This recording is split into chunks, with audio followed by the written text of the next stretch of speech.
Back at the Democratic National Convention here in Charlotte, North Carolina. We're here with Lieutenant Governor Tim Murray. Lieutenant Governor, thank you for being here. Good to be here. We got a heck of a lot of great voices out of Massachusetts. Deval Patrick last night brought the House down. We're talking to people all over the country. You must be very proud in the partnership and what he did last night. You know, it's just been an honor to work with Governor Patrick every day since January of 2007. And I think, you know, he spoke with heart and passion about the substance of governing and the hard work of governing and having a philosophy that you're committed to. And that showed last night and certainly resonated with the country. Fired up and ready to go he was. Fired up and ready to go. You know, one of the areas that we're anticipating tomorrow from President Obama is to talk about infrastructure, alternative energy, something that you and the governor have worked on together quite well. You know, and recently took a train down to Washington, D.C., the Excella, and, you know, I talked to people. I talked to Bill Pascrell in New Jersey today, and Governor Malloy in Connecticut, who referred you, and we can do so much, and yet we're so far behind the rest of the world. 6.5 hours, Paris, Bordeaux, same distance, D.C., Boston. What are your thoughts here in the coming years of what we can do if in a Democratic House can stop the roadblocks that Republicans have done in Congress, putting, you know, holds on the transportation bill?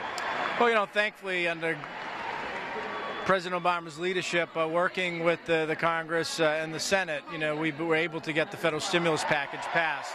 It helped stabilize the economy, save the country, frankly. And part of that equation involves substantial investments into transportation infrastructure, including rail. You know, we need to do more of that.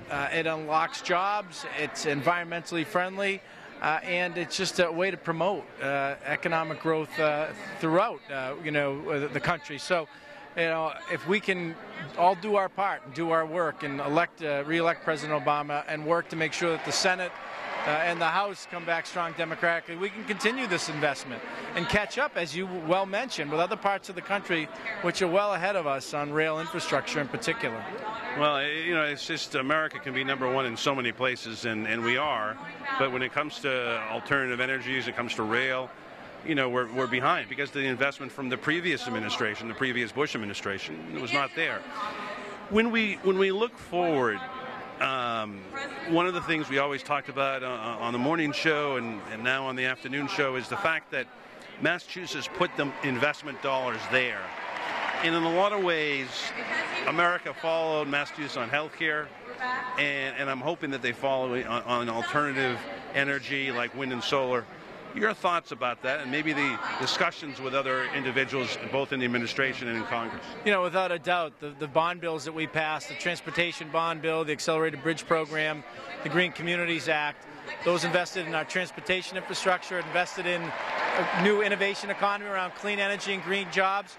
And we've created nearly 100,000 jobs around clean energy and green jobs, even in the midst of this great recession. We've added jobs and being able to leverage state money with federal money on doing infrastructure projects that desperately needed to be done, putting people to work, a majority of them in the private sector. So it's an equation that works. It's worked during a Great Depression in a bipartisan fashion, and President Eisenhower in the Democratic Congress in the 50s, building the road system. It has always been a thing that's brought this country together. Republicans have refused to really work in good faith in that. And so we just need to get the numbers to be able to do it ourselves. Final question. We look at Elizabeth Warren tonight as somebody who has seen Democratic politics and witnessed the biggest names. This is a big night tonight for maybe the most important female in Massachusetts right now. Without a doubt, it's a huge race. I think she's worked through a lot of adversity, and I think her message sticks, which is why she's been able to keep this a close and competitive race. And I had a chance to spend a little time with her over Labor Day weekend, marching into Marlborough, Labor Day parade, seeing her at the Labor breakfast. You know, I just think she's working her way through that people, as we get closer to the election, are going to make decisions, not who's got the, you know, best clothes or the coolest truck, but who, you know, can make decisions and who will make votes that help neighborhoods, communities, families, and businesses. And I think when you do that analysis, and as voters do that analysis with greater frequency as we get to November 6th, Elizabeth Warren will emerge.